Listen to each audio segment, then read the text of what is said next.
Jen, Sarah driving the Lightning. Hello, everybody. Hi, everybody. Happy anniversary. Yeah, it's our anniversary. Happy our anniversary.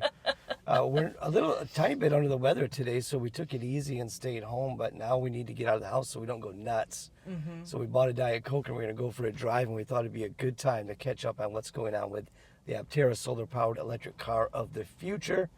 And we wanted to invite you to come with us so we can on do our this Coke run. together. And although you won't it's all about fit togetherness, Sarah. in our Nissan Leaf, we have found a way to bring you with us. Yes. So thanks the for joining magic us. of streaming videos. Woo! A couple things that have happened recently, and we'll just hit on these because if you're not newly following Aptera, you're aware of these things. But the launch edition has gone from all-wheel drive to two-wheel drive, went from hub motors to one motor under the hood, much like our Nissan Leaf, with axles, and then extended the tires, the front wheels rather. So more of a traditional EV setup with a tried and true proven motor. And as far as feelings about this, I don't have feelings about it. Sarah, do you have feelings about it, or do you just think whatever gets the car on the road?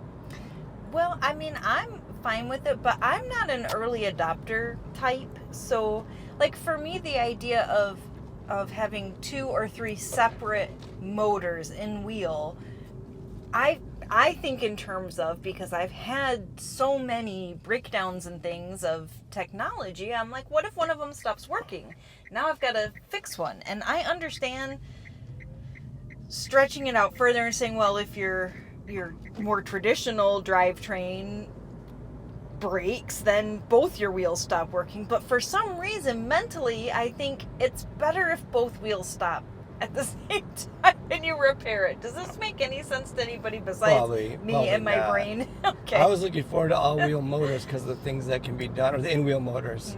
The torque vectoring, speeding up one wheel more than the other on a turn, maybe, to just all kinds of weird things that could be done. The potential for this would be a little weird with the Aptera, but a tank turn, where the wheels could turn opposite directions. Of course, it would skid the rear tire around, but there's just all kinds of possibilities. I don't think you could ever get stuck with an all-wheel drive vehicle with in-wheel motors that have independent, mechanisms for whatever. I'm not an engineer, but I'm happy to have the car coming out. So that's changed.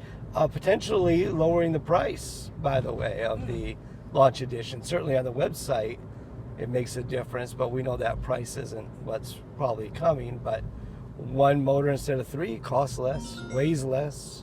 Sure. It's tried and true, less trial and error.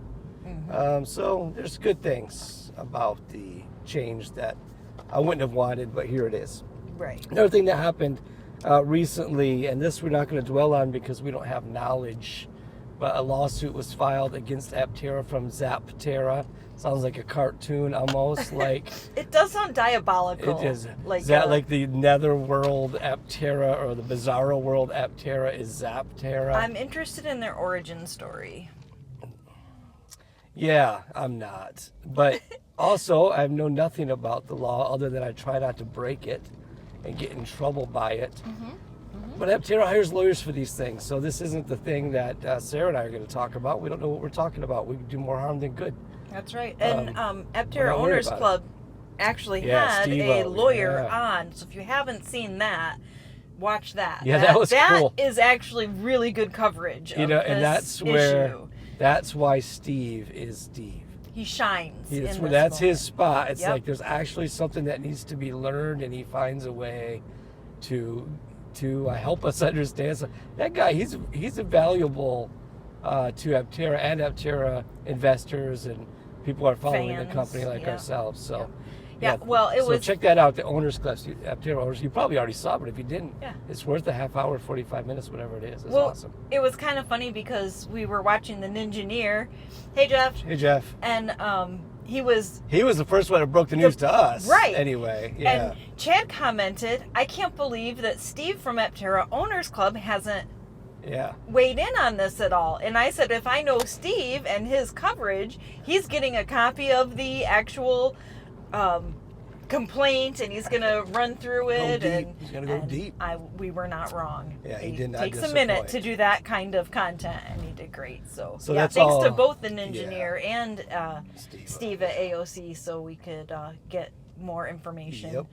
valuable people. Yes. So that is all we're going to say about that. For so now. Here's something we're a little excited about. Yeah. Not so much me turning on the wrong street, which I just did. But Can you turn on the wrong street in the middle of a meandering Coke drive? I guess not in a Coke drive. But I am going to go by the Ford dealer and see if they have any Mach-E's. And I do the like Chevy looking dealer, at see if that. they have any Equinox and Blazers on the lot. Yes. Okay, but one thing that happened is they took the Aptera Gamma prototype to the Pebble Beach Auto Show thing, Yes. which I don't know about. But once again, it attracts a crowd. And Sarah and I have been saying since we've known about Aptera that getting it in front of people is so important. And it's been kind of Yes. slow. You can't get them out of California with that thing hardly. They just won't do it. Now they're going to San Francisco maybe right now, sometime soon with it. Mm-hmm. And Steve Fambro is going to be talking at the Electrify Everything this weekend in, I think, Vancouver, but no car, but him and Sandy Monroe, Uncle Sandy, will be talking about it. Mm-hmm. But when people see the car, we know for sure what happens because we had the privilege of live streaming their event when they unveiled the Gamma at the Fully Charged live show in San Diego 2 years ago. Yeah. And even before that, a couple of days before, we were at the factory where they let a couple of media people and then a bunch of their ambassadors see it. And we happened to have been blessed by Sarah Hardwick at the time with media credentials to that event. And people can't stop looking at it. The Fully Charged live show, I was in the building an hour early to set up. And there was a crowd of press around it before people even got in. But when the doors opened, Sarah, you take it from there because you came in the regular way. Yeah, I came in with Jared and Adette, hi, Jared and Adette, and Bo. If you're there, we had a great time. You act like you went there with them. You met them there. I met them there. And David That's Huerta. true. David Huerta, you met Yes, him in line, I but- think. No, Yeah. David Huerta I didn't meet till we got inside. Okay. But Jared and Adette, we were line buddies. Yeah. We were waiting in line Was outside Bo there too? and talking. Bo was not there, Oh, but okay. I All learned right. about Bo. He's a and- little guy. Yeah, so He's a big boy now. yeah. Well, when we got inside, there was already, you couldn't even hardly see the Aptera because there was a huge crowd around Aptera. And And it stayed that way. it stayed that way For the both entire days. day. Yeah. I felt bad for yeah. Rivian and Lucid and Fisker and whoever else was there because nobody cared. I mean, it was incredible. We went around and looked at everything eventually, but really, the excitement of that entire show was the Aptera. The Yeah. Aptera made that show. But what was really interesting to me was it lost no momentum throughout the No. show because I could see like everybody what's under this big not tarp, but cover that they had for it, and they did a little presentation and then they unveiled it. So okay, now the crowd will probably disperse. Nope. It was crazy. I think Jared and Edette wanted to have an opportunity to sit in it because they hadn't had a chance to get inside Yeah, she's tall. in Aptera. She's taller than And- most people. Yeah, she wanted to make sure how comfortable she would be in it.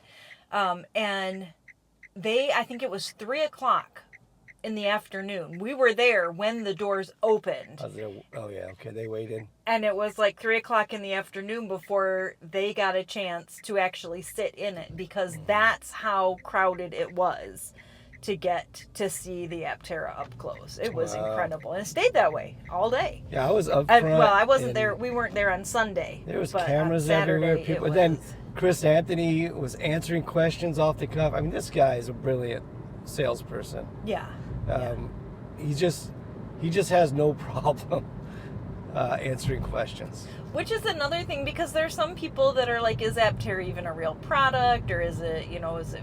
He could sell ice to an Eskimo or ketchup to a woman in white gloves. Yeah. That's from Tommy Boy. Yes, I love that one. Jim Never Farley's get tired nephew, of that one. or Jim Farley's cousin Chris.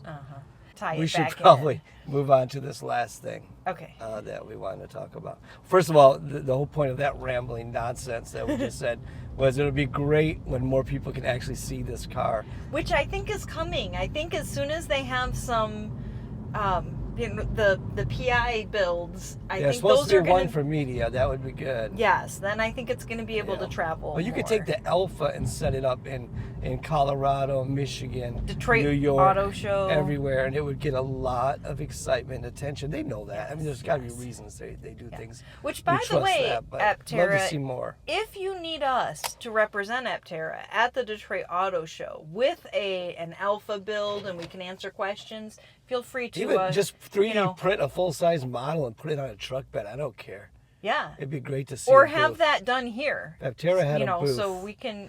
Sandy's right there in Detroit. Sandy Monroe. Well, he might be too busy. Okay. We're very personable. No, we're not. I don't like. Have fun people don't like it. I don't like people, and they don't like me. Well, they like me, so I can do it. Okay, I'll do it. We're gonna go to our last thing here because this has already been too long. Yeah. Anybody who's still here, thank you. Yeah, and what's wrong with you? Yeah, I hope you find something better to do with the rest of your day. You're our people. Thank you. We're your people too. Yeah. Lastly, there are some folks that are getting discouraged by how long it's taking to get Apteras produced and out to those of us who are really excited to get and it's one. Not for no reason. I mean, we there thought we'd have delays. ours in 2020 or 2021. Right. And now we're told 2025 on the website. Right. But recently they said they make about 500 in 2025.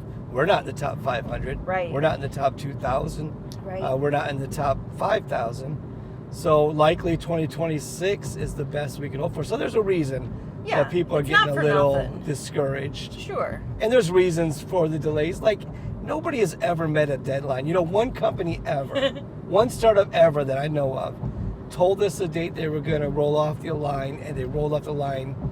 That was Fisker. Yeah. And then they went belly up in 2 months. So maybe meeting deadlines isn't what it's cracked out to be. I don't know. Okay. We live in a time when we have all kinds of different pressures on everybody. Businesses are not exempt from that, and things are changing fast, and anyway, plans have to change fast, and anyway, this is what I want to say about this. Tesla Model X out your right door there. Thing is ugly. I would also like my Aptera right away, and so I, of course, am affected by the delay, but I view it this way. There's a particular program that I'm looking forward to the second season of, and originally after we binged the first season because it was awesome, we hadn't found out about it right away, then we've been waiting for a long time for the second season, which originally had been said it was going to be released in 2024. Well, now that's been pushed back. They're now filming the second one currently in 2024, and it's not going to be released until 2025, and I am aware that I'm hoping it's going to be early in 2025, but it might not be because filming can have interruptions. Nonetheless, when it does come out, even if it's 2026, I'm going to be excited to watch it. I am no less interested in it, no less excited about it, and I of course am disappointed I can't watch it yet, but I still know it's coming. And when it comes, I'm just going to be that excited for it when it comes out. And that's Sarah's hot take. That's my hot take on delays. Waiting for stuff that's delayed. Yes. Yes. It happens, but it doesn't diminish the product when it's done. And in the meantime, I think several of the people who view this channel have bought used Chevy Bolts to get them by, like the ones that were waiting to get into an EV. Jerry and Helen bought a Tesla Model Y. Right. While they're waiting for it was going to be the Aptera was going to be the first full EV.